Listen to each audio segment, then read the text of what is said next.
সপ্তাহের ব্যবধানে রাজধানীর বাজারে বেড়েছে সব ধরনের মুরগির দাম। কেজিতে 10 টাকা বেড়ে ব্রয়লার মুরগি বিক্রি হচ্ছে 180 টাকায়। আর সোনালী মুরগির দাম কেজিতে 20 টাকা বেড়ে বিক্রি হচ্ছে 300 টাকায়। দাম বৃদ্ধির জন্য সরবরাহ কমকে দায়ী করছেন বিক্রেতারা।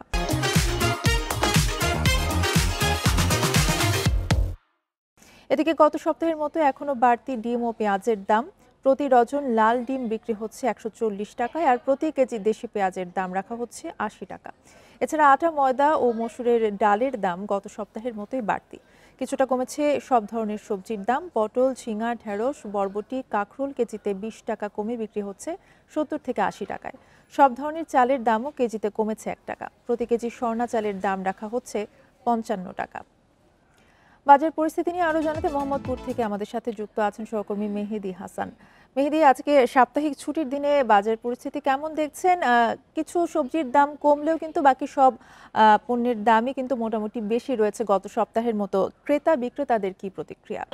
জি, আসলে যারা ক্রেতা বিক্রেতা আছেন, বিক্রেতারা বরাবরই যে অভিযোগটা বরাবরই যে দাবি করেন যে আসলে পর্যাপ্ত সরবরাহ না থাকার কারণে আসলে দাম বাড়ছে, এবং এটাতে আসলে তাদের ঠিক করার কিছু নাই। তবে যারা ক্রেতা আছেন তারা বরাবরই আগের মতোই তারা যে কথাগুলো বলেন সেগুলো আসলে ব্যবসায়ীর এই অভিযোগগুলোকে, ব্যবসায়ীর এই দাবিগুলোকে তারা আসলে বরাবরই নাকচ করছেন। তারা বলছেন যে আসলে বাজার মনিটরিং সহ সরকারি অন্যান্য দপ্তরের যে পর্যবেক্ষণ দরকার বাজারগুলোতে, সেটা না থাকার কারণেই আসলে যে যার মতোই আসলে দাম বাড়িয়ে দিচ্ছে, এবং তারা সিন্ডিকেট কে দায়ী করছেন অনেকটাই, যে সিন্ডিকেট যেহেতু ভাঙতে পারছেন না, সরকারের অন্যান্য অধিদপ্তর থেকে শুরু করে যারা বাজার মনিটরিং আছেন তাদের যেহেতু সিন্ডিকেট ভাঙার তারা যে অভিযোগ করছেন, অর্থাৎ ক্রেতারা যে অভিযোগ করছেন যে ভাঙতে পারছে না, এই কারণে সে দাম বাড়ছে।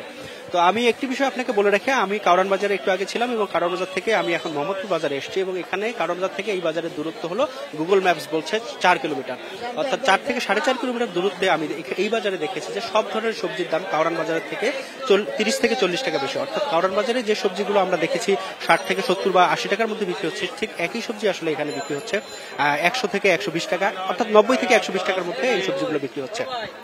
এবং আমরা যখন বিক্রেতাদের এই বিষয়টি জানতে চাইছি, তারা যদি বলছেন যে যেহেতু এই সবজিগুলো ঢাকার আশপাশ থেকে আসে, তাই কারওয়ান বাজারের চেয়ে এই সবজিগুলোর দাম আসলে একটু বেশি। তবে এখানে যারা ক্রেতারা আছেন তারা আসলে বরাবরই বলছেন যে তারা আমাদেরকে বারবারই যে বিষয়টি বলছেন যে আসলে মনিটরিং না থাকার কারণে এবং তদারকি না থাকার কারণেই আসলে সব ধরনের সবজির দাম আসলে বাড়ছে, এবং এটা যে পরিমাণ বাড়ছে আসলে ওই পরিমাণে কমছে না। এছাড়া আমি যদি বলি আমিষের চাহিদা মেটানোর ক্ষেত্রে যে ব্রয়লার মুরগি, এটিরই আসলে দাম অনেকটাই বেড়ে গত সপ্তাহের তুলনায় এই সপ্তাহে কেজিতে প্রায় 10 থেকে 20 টাকা বেড়েছে। অর্থাৎ ব্রয়লার মুরগি যেটি 170 টাকায় বিক্রি হচ্ছে সেটি আজকে 180 টাকায় বিক্রি হচ্ছে। এছাড়া সোনালী মুরগি আমরা দেখেছি যে 280 টাকায় বিক্রি হতো, সেটি আসলে এখন আজকে এই বাজারে 300 টাকায় বিক্রি হচ্ছে। এছাড়া আমরা দেখি চালের দাম কিছুটা কমেছে, তবে সব ধরনের আটা এবং মসুরের ডাল আসলে বাড়তি আমরা দেখেছি। অর্থাৎ সবজির দাম আসলে কিছুটা কম দেখলেও আসলে অন্যান্য, এবং চালের দামটা কিছুটা কম দেখলেও আসলে আমরা দেখছি যে সব ধরনের আটা থেকে শুরু করে মুরগির দাম আসলে বেড়েছে, এবং এই বাড়তির চাপ আসলে যারা বিক্রেতারা আছেন তারা এবং যারা ক্রেতা আছেন তারা আসলে এই বাড়তির চাপটা তাদের কাছে অনেক বেশি চাপ হয়ে যাচ্ছে। অর্থাৎ তাদের যেহেতু উপার্জন বাড়ছে না, তাদের যেহেতু মজুরি বাড়ছে না, সেই মজুরি না বাড়ার কারণে আসলে এই বাড়তি খরচটা তাদের এক ধরনের কষাঘাত করছে বলেই তারা আসলে আমাদেরকে জানিয়েছেন। তো এই ছিল আমার কাছে সর্বশেষ। মেহেদি হাসান জানাচ্ছিলেন মোহাম্মদপুর কাঁচা বাজার থেকে।